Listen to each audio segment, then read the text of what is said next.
Hey Gearheads, and welcome to Garage Talk, a discussion about all things automotive. I'm Cory. And I'm Matt. And each week this podcast will serve as a catalyst for discussion on all sorts of topics that grind our gears, rev our engines, or just need a bit more conversation. And on this week's episode, as we are at the precipice of summer, I figured we could talk about a famous or infamous pastime of summer, especially here in Texas, the road trip. Yeah.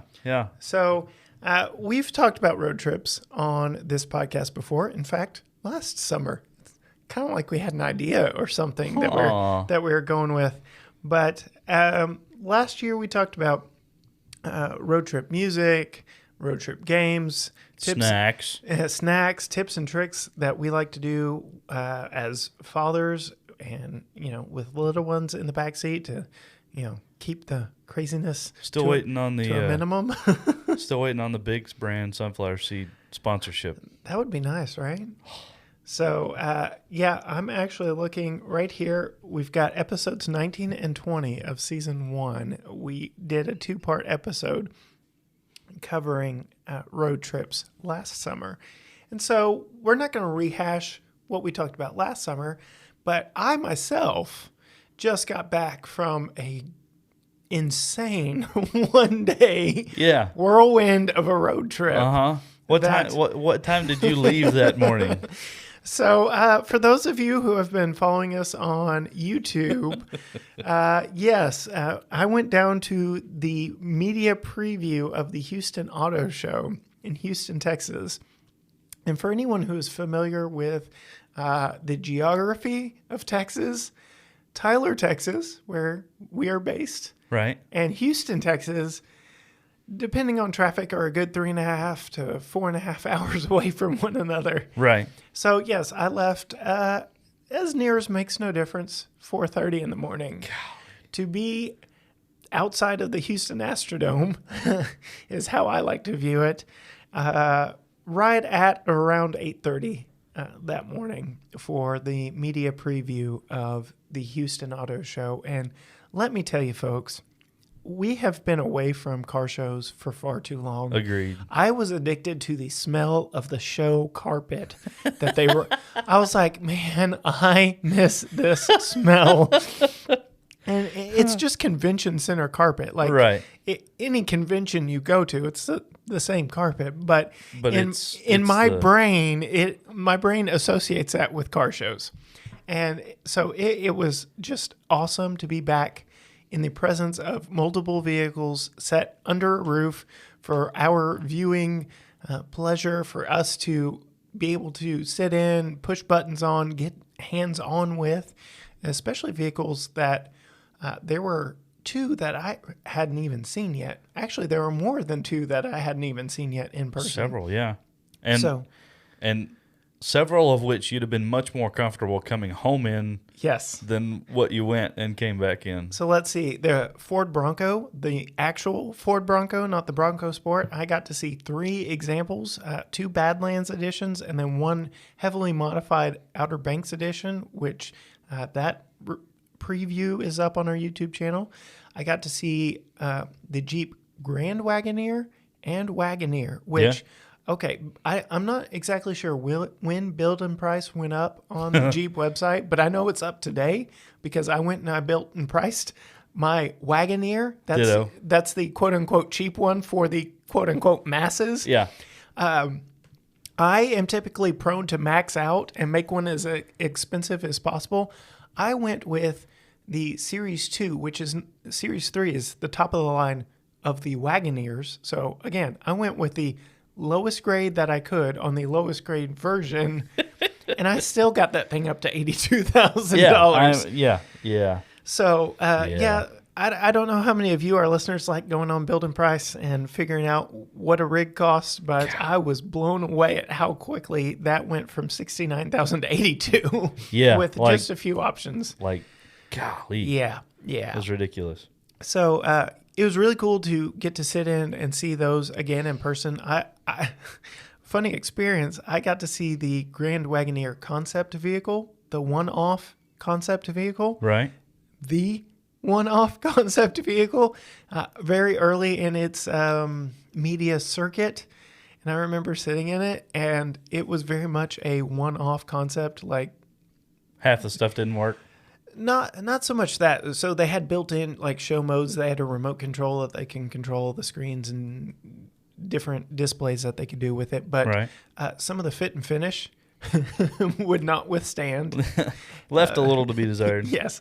I remember thinking I broke it at one point. So we'll just leave it at that. It was around the little privacy sunshades for the middle row occupants. I went to lift it up, and it was just the filler part on top. There was no shade underneath. So I gently put that back and pretended nothing happened. That's exactly how I felt, but I looked over both my shoulders to make sure nobody saw it.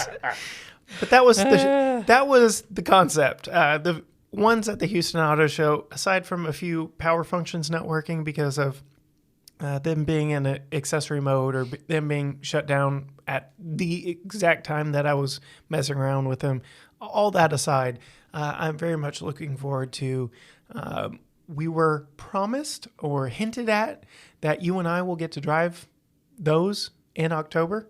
So looking forward to that. Stay tuned to GT Garage Talk, especially on YouTube, where we will have some reviews on how they handle the dirt. Yeah. Because that is going to be some fun stuff. Should be a lot of fun. So for the sake of giggles, and I won't spend a whole lot of time on it. You're on build and price again, aren't you? I am. The Series 2 Wagoneer, so the base, two-wheel drive, 68,590. Yep. The base, which is an XLT Max. I had to click on the Max because it's the long one. Well, actually, you don't, because it's in line with the non-Max. Really? Yeah. Really? Yeah. It's kind of in between the two. There's a little more behind the third row occupancy, but it's a tweener, I would say. Well, then the regular XL STX, which is going to be bottom of the barrel, it's the one that, Expedition. That's the one that all the school districts would buy, right? Because there's no features but a third row. 49. So, $5 away from $50,000. What's an XLT though? XLT 52,810. Yeah. A limited at 61. See, I think maybe the XLT or the limited is more in line with that Series 2. I think you're probably right. There is a Series 1 to be announced or to roll out. Because maybe a 23 model or something. I think they're kind of starting high level, especially with the current crisis going on with the chip shortage and the shortage of vehicles. I don't know if you've driven around some dealerships lately. They're starting to look pretty sad. There's nothing there. Yeah. It's ridiculous. Our local Toyota dealership has them lined up, not in the parking spots, but taking up as much street real estate as possible, lined up around the outside of the parking lot, and there's nothing on the inside. There's nothing on the inside. I saw somebody post on like the Tyler area rants and raves or whatever, and somebody asked if they had closed because of how bare the parking lot is. The dealership where I bought my Chevy Cruze had one new vehicle out front. Wow. One, and it was a Spark. And that's not a great one vehicle to have. So, I wonder what kind of chaos it's going to create when these rigs start rolling back in. Well, and even the chaos now, because Ford is still building them. They're just leaving out the step of the microchip, and they're piling up on all kinds of parking lots around the Dearborn area. So it's crazy. I don't know if they're all in Dearborn, but you get the point. Yeah. So I'm actually working on pulling some strings to get an interview with someone in the Houston Area Dealers Association to give us an inside scoop. So stay tuned to future episodes where we will dig into that more specifically. But I will say, I was checking out dealerships on this road trip down to Houston just to see if it was more than just the Tyler market. I will say the Houston area dealerships did have more, but they probably had more to begin with. And the way dealer allocations work, you got to send them where there's people, where there's volume. It stinks for these low volume outskirt country dealers. Yeah. but you got to think of the big picture. So, we're looking to bring you a little inside scoop as to the dealer network and how that's working.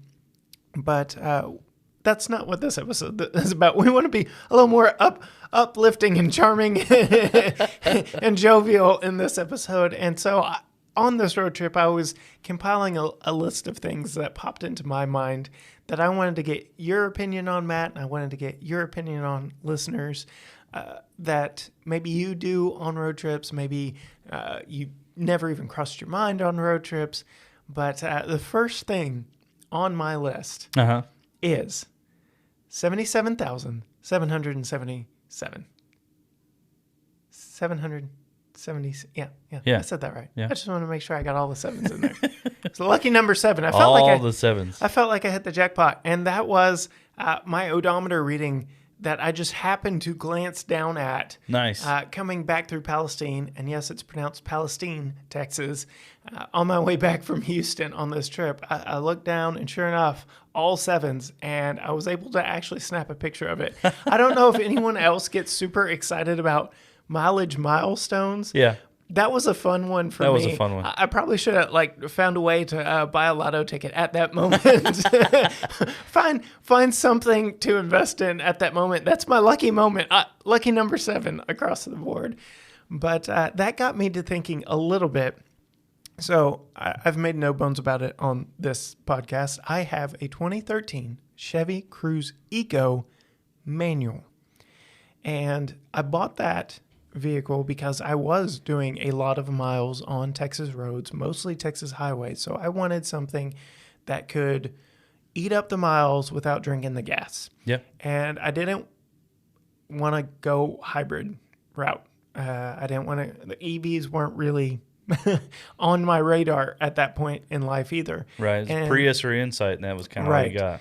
And so I wanted something efficient. I wanted something economical. And me being the GM fanboy that I am, and having owned, Silverado, Equinox, Camaro. Too many.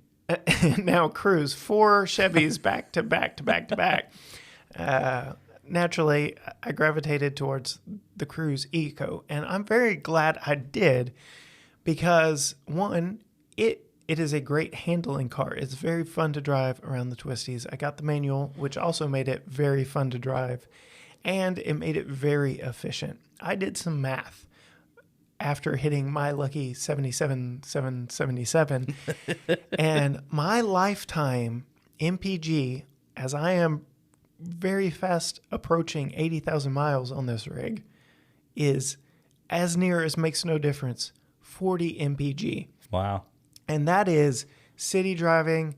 That is sitting in the preschool daycare pickup line with the engine running. That is going through drive-thrus. That is everyday living. Granted, my commute is a short 3 miles, but yes, I've also taken this on road trips. I've driven this around town. I've put 80,000 miles on it since I bought it in 2013.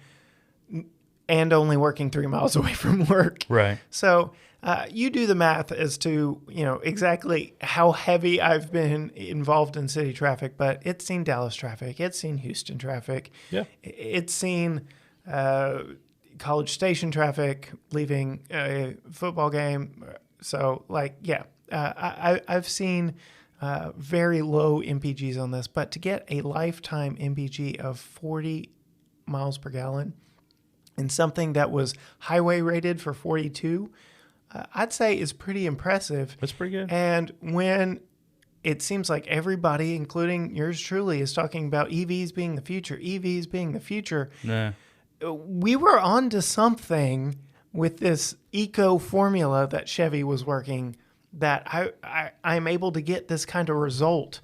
And judging on the price of fuel at this moment in Tyler, Texas, it essentially cost me 7 cents per mile on this trip, which our good friends over at Brake Check verified that's about what they got in the Mustang Mach-E that they tested on their YouTube channel. Yep. So I'm sorry, but the benefits need to be more. Oh, yeah, much better than that. Well, so my folks owned for a little while an 02 Chevy Impala, and it was loaded to the gills. It was the pretty body style, the real pointed, sharp shape before they went to the big bubble, goofy looking car. Loved that car. Super comfortable. Like I said, it was loaded out. Had the 3.8 V6, so it would move. Right. Sunroof, all the fancy fixings, leather. I remember that car. You could set the cruise in that car with 4 adults in it at 77 miles an hour and get 30 plus miles to the gallon all day long. I feel like we've got our sights set a little too heavy into the EV push, and once one automaker said we're going to do it, and then another one said we're going to do it, and we're going to do it, and we're going to do it, and you've got, not to get political, but government backing on stuff now. Oh yeah. I'm just like, wait a minute, we were onto something so good. It was working. We were getting there with the technology that we currently have. Yeah. Why are we direct injection, turbocharging? Yeah. Like there's way more efficient ways of doing what we're doing already. Even plug-in hybrids, like I don't understand how we completely skipped that step. Plug-in hybrids, we did not sample it. It was available to us. I'm hoping to get at least a week in one as a press vehicle delivered to us. But the second fastest Toyota in Toyota's lineup, right behind the Supra that we loved so much, go check out our review on YouTube, is a Toyota RAV4 Prime plug-in hybrid. Like, that's insane. Yeah. And we missed the ball. I am sorry to you, our listeners. I'm sorry to you, Matt, that we drove the ID4 instead of that, or not comparing them back to back as we should have. Well, and right behind that, the Toyota Sienna. Right. 600 miles of range in that thing, and they are across the board hybrids now. Right. So I think we jumped too quickly. We pushed our chips across the table and said, Don't be looping me on this. I'm still hung up on the 797 horsepower, 300 foot long burnouts. Yes, that was quite fun. And my favorite part about that, if you watch our Supra video, is I was sure to point out those tire tread marks in the Supra video from your early morning in the Charger Hellcat Widebody. I was doing everybody the favor of warming the tires. Yes, you did as you were told. We have the proof. So, some might accuse me of doing what you and I are familiar with, and that's the term hypermiling. And I've done a fair amount of hypermiling because I'm not going to lie, there's a screen on my instrument cluster that tells me my MPG for the last 50 miles. Right. And at one point before disconnecting the battery, I had it at 50.1. So that tells me that for a 50-mile stretch, at some point in my ownership of this vehicle, I went 50 miles without using a full gallon of gas. That's insane. That is insane that a vehicle that could seat 4.5 people, 4.25, could move like that and be that efficient. Right. And I don't know if you've looked in my car lately. I've got a car seat. I've got tons of stuff in the back floorboard. I have treated all my vehicles up until this one with kid gloves. Poor Nelly, she's got the short end of the stick. There's tons of junk in the trunk. And there's just me hypermiling that is like someone normally highway driving it. In that I'm not doing everything I can to get the best fuel economy out of it, and I'm still getting amazing numbers. But yes, I have hypermiled it just to see if I could get that number up higher and higher, because it does track your best score. And I'm closing in on 50 miles again, and it's fun. And I don't want to disconnect the battery again, because every time you do it, it wipes your best score. And it's like a video game. I had to do better, especially because it's before they started putting color screens in the dash. So it's like an old school green screen video game. So yeah. I've got to come up with better things to do. I know. I get it, Matt. Quit shaking your head at me. So poor Tucker's going to be all about this hyper mileage stuff and never get to experience the beauty that is 300 foot long burnouts. Oh no, that's not going to be the case. I don't want to incriminate myself with his mommy, but that won't exactly be the case. And I'll just leave it at that. Too much fun. I have to admit, I have done a bit of hypermiling myself. Although all but maybe 2 of my rigs have not been especially fuel efficient anyway, including the one that I have now, the Impreza. Well, and what you're doing to it isn't helping either. Well, right, yeah. The more things the more arrow you cut off of it, and the more things you put on it to make it taller, kind of hinder that. Yep. But I think the last trip to Dallas that I took, I was getting about 24-ish. Yeah. Which for an all-wheel drive, horizontally opposed 2.5 liter 4-cylinder on the highway, not treating it very nice because I'm in Dallas traffic. Not awful. Yeah. I would be surprised if that thing ever saw 30. Yeah. Just because of the nature of the beast. But one thing I did do on that trip to Dallas, in both directions, was stop at Buc-ee's. Oh, yes. So if you are not blessed to live in the great state of Texas, or shame on you, one of the lucky bonus states that Buc-ee's has added to their list of operating venues, states. Oh, I did want to clarify for our New England listeners. Yeah, it is Houston, not Houston. Yes, Houston. You mentioned Palestine, not Palestine. I just wanted to clarify. We're all on the same page now. Go ahead. Houston, like Sam Houston. Right. After whom it is named. I know it's not whom, but I just wanted to, since we're correcting people in grammar. So back to Buc-ee's. Yes. So, yeah, Buc-ee's. They have started expanding outside of Texas, and I believe Alabama, Florida may be on that list. Something like that. They are an insane, mega convenience store. It's the size of a Supercenter Walmart. Practically. And it's a gas station. Yeah, it feels like it. I feel like they've got 100 pumps, maybe. Probably. 18-wheelers aren't allowed, so you know that it's all consumer traffic like us. They have enough pumps that if you go inside to pay, you have to tell them what pump you're at, and they will actually pull it up on a screen, a picture of your car sitting at that pump to make sure that that's your car at that pump. Yes. So on my trip both ways to and from Houston, I stopped at the one in Madisonville. So all my food, all my nourishment that day came from Buc-ee's. And I saw a very rare sight because it was something like 6:37 in the morning, which is late enough that I did not expect this, empty. I don't know. Have you ever seen an empty Buc-ee's? I've never seen an empty Buc-ee's. It's an eerie feeling if you've ever been to one in the middle of the day. You feel like the rapture happened. And where is everybody? This place should be hopping. Let me tell you, on my way back, it was. So, yeah. But on my Instagram, I posted a picture just because I was like, I don't think any Texan would truly believe that this is a possibility. But because, like I said, I got up at 4:30 in the morning to hit the road. I got some coffee, I got some kolaches, and I hit the road. And yeah, empty Buc-ee's. Very weird feeling. Yeah. But they have an entire wall of Buc-ee's branded road trip snacks. Oh, yeah. That is literally what they are. And in fact, they had a short gondola opposite that wall of nothing but trail mix.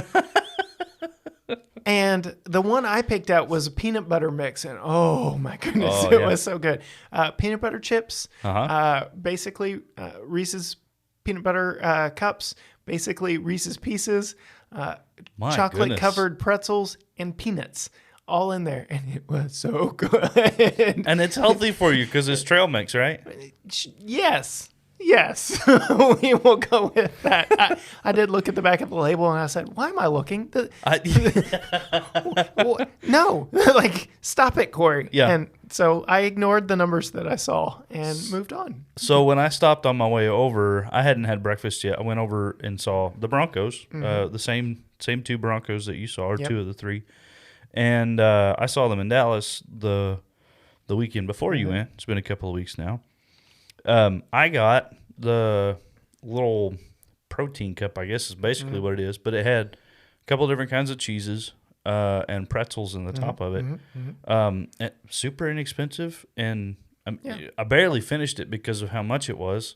and then I got a drink to go with it, and some sunflower seeds, and some Biggs brand Taco Bell flavored Taco Supreme. You are all over these big sunflower seeds. Someday. Sponsorship waiting to happen here, guys. I will paint my car purple for Biggs. Oh, boy. So another thing that they're known for, Buc-ee's, that is their beaver nuggets. Yep. And my wife kind of got on to me, but then she tried one. I did not get the original beaver nugget, which comes in the clear package, just like most all their other stuff. I got the white cheddar beaver nuggets. See? And oh my goodness.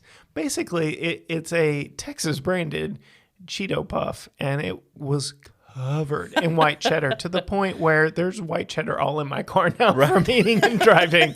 There was no clean fingers coming out of the bag on that one. It was that good. And they have other quote unquote savory flavors as well. And I was like, more beaver nuggets? What? Well, the originals are like corn pops mixed with caramel corn. Yes, to the point that Texas Humor, a good friend of ours, JB Salcedo, started Texas Humor. If you don't follow them on Instagram and every other social platform, you ought to, even if you ain't from Texas. But they had a picture of basically a bowl of cereal, but instead of cereal, it was beaver nuggets in milk with the caption, "Why have I not thought of this before?" And I was like, you know what? Why haven't you? Come on, kidding. JB. But yeah, it was, that is a very accurate description of the beaver nugget. And man, there's so much good that you can get at Buc-ee's. In fact, my mother-in-law did her entire Christmas gift shopping at Buc-ee's one year. So, literally everything from umbrellas to trays, iron skillets, trays that fit over 55-gallon trash cans that you can eat your crawfish on, and throw suck the heads if you do that thing and throw the rest of it away. Mud bugs, if that's what you call them. If you're naked, they have everything you could possibly need to Every clothe yourself. article of clothing. Yes. Buc-ee's, awesome state institution.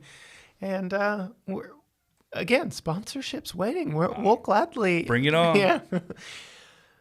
That gets me to the next part of my road trip. So after I left Buc-ee's and started getting further and further into Houston, and really on my way back from weather hit. And it was that rainy, nasty, gray stuff where everything looks the exact same color, like everything. And you can't tell where the lines are on the road. You can't tell whether there's a car in front of you, behind you, like just the gross stuff. You're going to look at me really weird. Okay. That's some of my favorite driving. Yeah. I can see why. Especially now in your current all-wheel drive car, and just some of the even before shenanigans that in a 40-foot, 11-foot tall yellow school bus. Yeah. That's my favorite kind. I like driving in inclement weather. No, that's not for me, especially in Houston traffic. We'll tangent off into GPS right after this, but I did not do as she told me because I wanted to go home a certain way and she wanted to take me home another way. But we'll get into that in just a moment because, is she still bitter? I turned directly into traffic in that kind of weather. And that got me to thinking, I'm the techie of the two of us, especially when it comes to tech in vehicles. Right. And my wife's car's got automatic everything. It's got the automatic high beams, automatic wipers, adaptive cruise control, lane keep. It's got all of that to the point where it practically does it all for you. My car has none of that. In fact, it has a manual transmission. It doesn't even shift for me. About the only creature comfort it does have is cruise control and Bluetooth and stuff like that. But as far as driving, all it's really got is cruise control. So here I am driving through very inclement weather in non-hospitable conditions. And it gets me to thinking, man, it would be nice to have all that stuff. But at the same point, which is your point as to why you're anti-tech, is people lean on them too much as a crutch. Absolutely. It got me to pay even more attention to you should pay attention as Absolutely. the conditions dictate. But it just got me to thinking how more hyper vigilant I was and how much I possibly used all of those assistance technology features as a crutch instead of being as vigilant as if they weren't there. And, oh, by the way, don't get over in that lane because there's a vehicle without its headlights on right there hiding in your blind spot.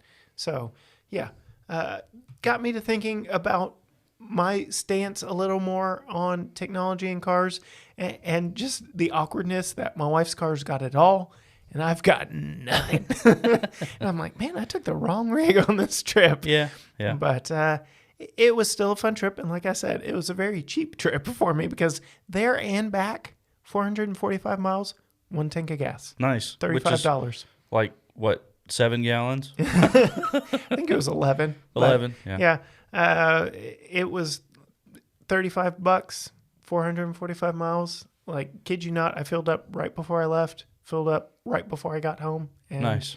Was able to really, which is why I want to keep that car. For you and I are going to be doing trips like this for a while now. And as long as she's willing to run on me, she's a very good long distance traveler. So, yeah, very much. One of us needs a truck, Cory. Yeah, well, I'm working on it, man. I'm working on it.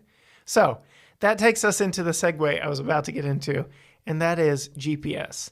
The question I have to know about you, Matt, and about you, our listeners, is do you blindly follow your GPS? It depends on where I'm going. Okay. Because I have begun to get in the habit of, like, when I went to Texas Motor Speedway by myself for the Ford Performance Shelby event. Excuse Shelby. me. Ford Performance and Shelby event for the GT500. Which that video also up on our YouTube channel. Most definitely, it was a lot of fun. Yeah. I plugged in the address and I hit it. The problem is, it's Dallas. Right. So there's 87 different ways to get to the same place. And half of them are under construction. Yeah, if not more. And so, I'd be cooking along and you'd get directions like the transition. Any of our DFW friends, listeners, I'm sure will agree with me. I took I-20 instead of peeling off on 80 to go 635 and around. I took 20 going over, and where 20 and 635 to come together, and then 45 splits off right after that, you literally have 500 yards to get across 6 lanes of traffic to stay on 635.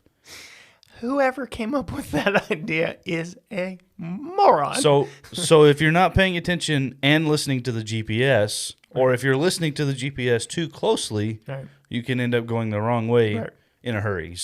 And the way Dallas works is if you miss an exit and you take the next one, you're going the complete opposite direction. Oh, yeah. Instead of more like Houston, where you take the next exit and you're going a slightly different but similar direction. Absolutely. So, absolutely. Yeah. I Start like the Houston-Dallas war right here on the GT Garage Talk podcast. There's a strong rivalry there. I'm Team Houston, but side note. Yeah, if I'm going a place that I'm not familiar with, I'll put the GPS in, and for the most part, I'm listening to the GPS. Yeah. If it doesn't feel right, it doesn't look right, I'm looking ahead at the directions to figure out why it's telling me to go that way. So it's not quite a blind follow. But if it would take me a little bit to figure out how to get where I'm going without it. Yeah. So how's this for a segue? It's going to tie what we were just talking about to what we are currently talking about in technology and vehicles and GPS. So I, for the most part, listen to my GPS as dictated and put it on my phone. And my phone, iPhone 12 Pro Max, is the same size as the infotainment screen in the dash of my car.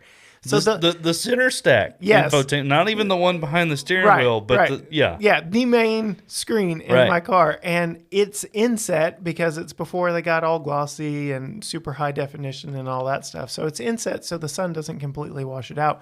And it is the perfect resting place for my phone for GPS on road trips. Yeah. And I will say that my GPS of choice for this particular trip was Waze. I don't know if you are Waze, if you're a Google Maps, if you're Apple Maps, if you're still print out MapQuest.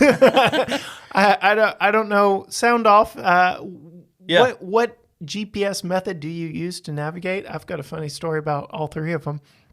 Well, the big two anyway, that I'll get to in a moment. But for this trip, I was using Waze, and she does a really good, I say she because I've got it in the standard female voice. I've had Batman for a while, but when you do all those fun voices on Waze, they don't tell you the street names, and I've got to hear the street names. Oh, yeah. So I use one of the pre-programmed names. And for the most part, yes, I blindly follow them, except for, like you said, if I know the area and I know the way.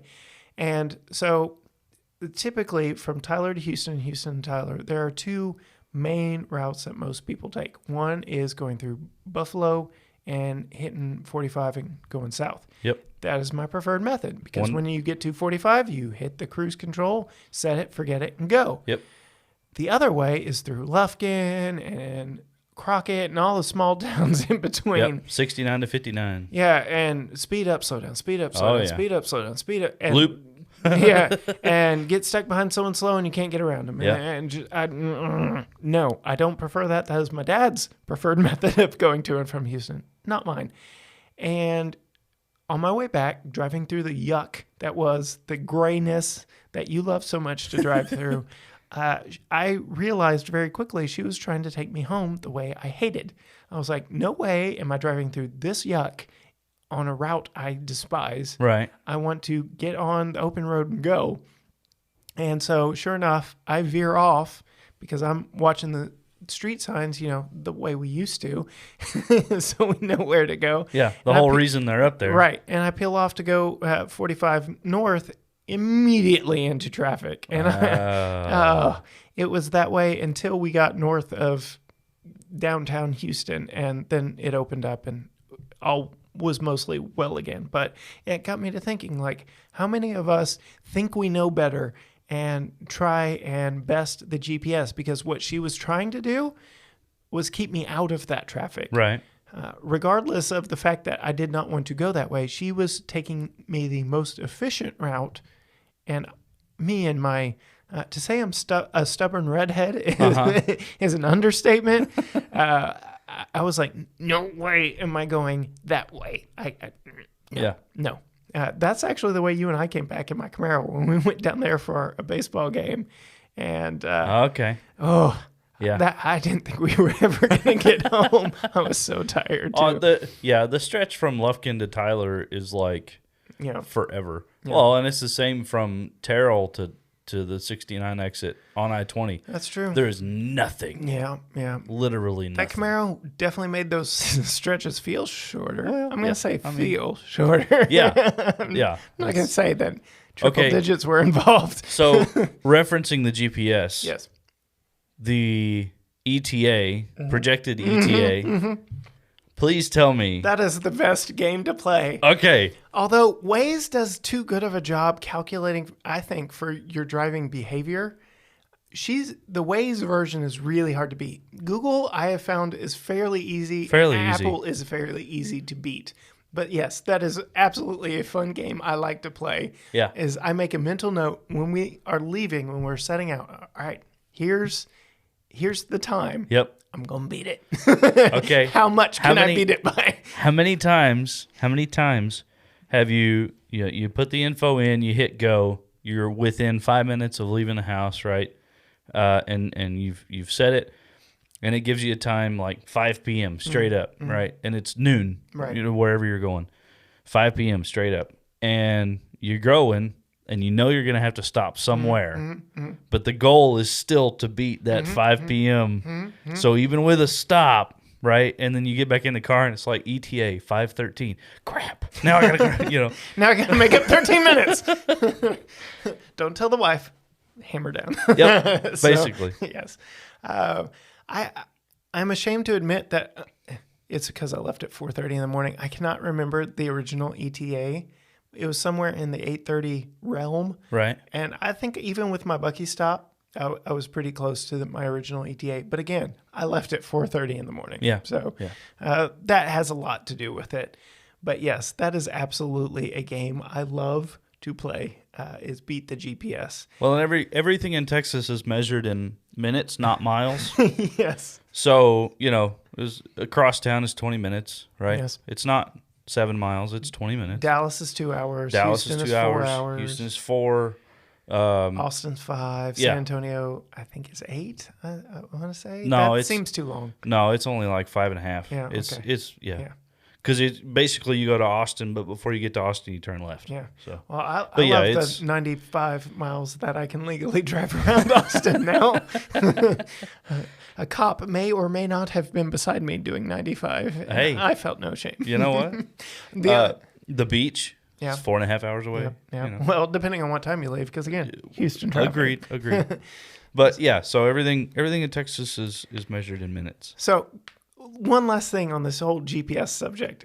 When Apple reinvented and went a whole hog into their own Apple Maps, when they launched Apple Maps and they were no longer leaning on, I believe it was Google prior to that. It was awful. And that was the discussion. And not only am I a GM fanboy, I'm an Apple fanboy. And so I was trying to get to the, oh gosh, I'm blanking on it. It's not Cabela's, Bass Pro Shop. Okay. Why did I blank on that? I was trying to get to Bass Pro Shop in Carrollton. Around that, yeah. Yeah, I believe its official address is Carrollton, but the DFW area. Plugged it in and went. It tried taking me on restricted access roads inside of the Dallas-Fort Worth International Airport multiple times. What? I have multiple people in the vehicle. We were in the minivan at the time because the trip was we were taking a bunch of people. We were going to try and go to Six Flags. That didn't work out, so we went to Bass Pro instead. Talk about a Texas day. But yes, it told me multiple times it tried to get me to do a U-turn to go back on that restricted access road. What the heck? Inside of the Dallas-Fort Worth International Airport. And I don't know if you've ever been to DFW Airport. It's a mess. It's massive. Yeah. Once you're out of the car, it's not so bad, but yeah, in the vehicle around that airport is madness. So that being said, it was widely known that Apple Maps were garbage at that point in time. So I was like, all right, Google. That's who Apple was using. I'll pull up Google. Same thing. What? I was like, why do you want to take? And the funny thing is, that Bass Pro isn't but like 5 minutes, maybe, from that airport. I don't know why they were dead set on taking me on a restricted access road through the airport. Had to save you that 37 seconds. Oh, but I ended up just saying, you know what? Forget you, GPS. I drove far enough away from the airport that it recalculating. Oh, my goodness. To the point where she gave me a new route. Because I was like, I do not want to go to jail. Please do not. So yes, that was something. Make a right-hand turn and a 747 sets down on the tarmac next to you. That'd be a sight to see. Kids in the backseat wake up. Where are we? Go back to sleep. This doesn't involve you. So, oh my. Yes. The next thing on my list, talking about car games and activities that we do, leapfrogging. So there was a particular Toyota Tacoma. It was red. It had a green tarp covering something in the bed that I leapfrogged. I don't know how you past tense that.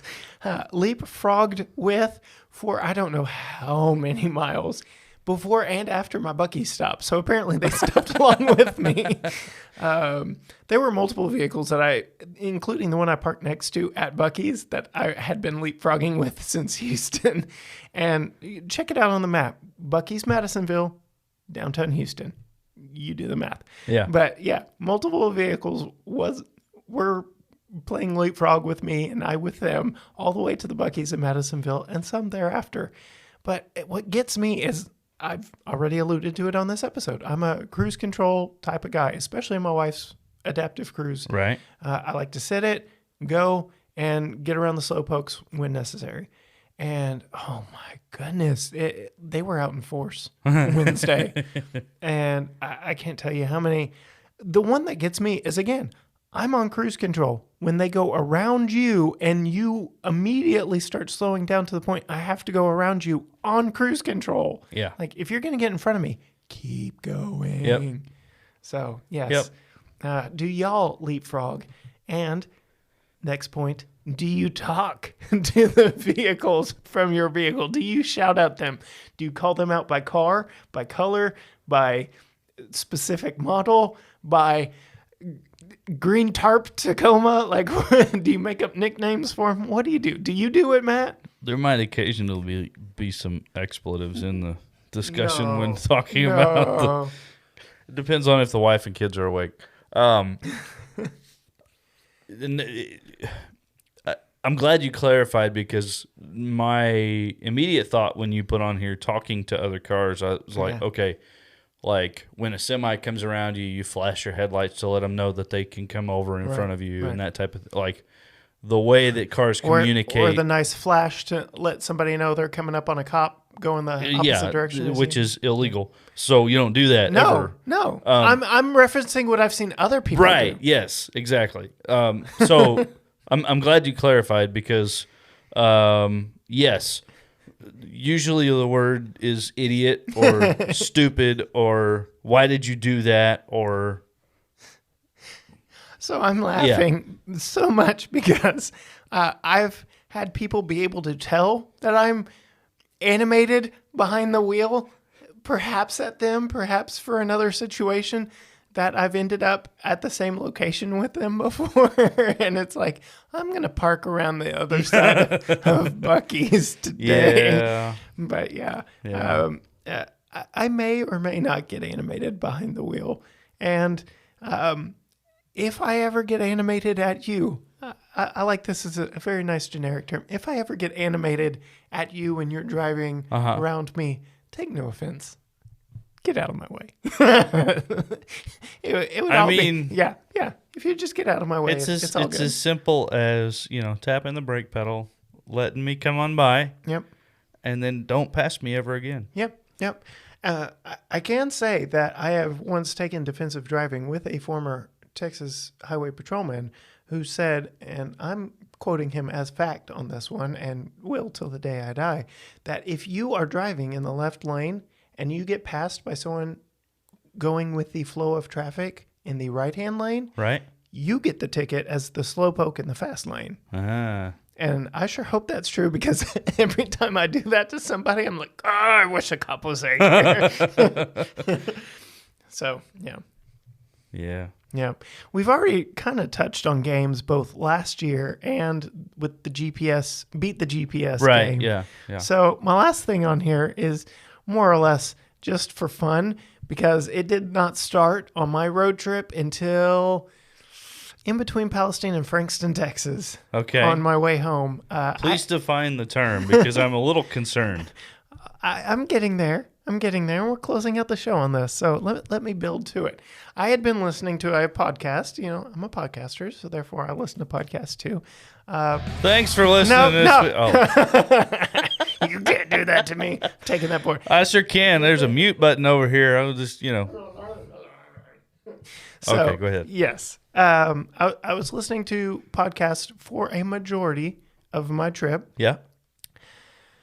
On my way back, I'd had enough. I was closing in on 445 miles. I needed some music. So I put on my running playlist. I'm also a runner, which is mostly modern day top 40 pop, rock, and this, that, and the other songs. Right. The fact that you're a runner also explains some other quirks. Yes. I'll be nice. Yeah. I will say my go-to, my jam right now, if you will. Oh, boy. And you will, is The Weeknd. Oh my. The Weeknd. What is it? Bright Lights. I'm not gonna pull it up right now. That song that's played practically everywhere now. It was like on every Billboard Music Award commercial, and I was like, man, that is my jam right now. Turn it up. It's so classically nostalgic to the '80s that it has me rotating to my '80s pop playlist. Right. That was some good music. I don't care who you are. That was some good music. But all that, final point, car dancing. Do you jam? Do you rock out? Do you get down? Do you cut a rug as you were driving in the car? Because when I got to my playlist, I turned the volume up. Right. I had to do something just to keep my wits about me. Uh-huh. It had been a long day, Matt. Yeah. I was all alone. Yeah. I needed something. I'm all alone. I cranked it up. I had some fun. Uh-huh. Do you dance in the car? So, I mean, there's only so much you can do, and let's face it, this white boy ain't got no rhythm. I'm a musician, so my tendency is to drum or guitar solo, air guitar solo, whatever. My wife tends to shut me down very quickly, if at all dancing comes up in the process of things. So. So you would want to, you just aren't allowed to. We were at a wedding Saturday night. Okay.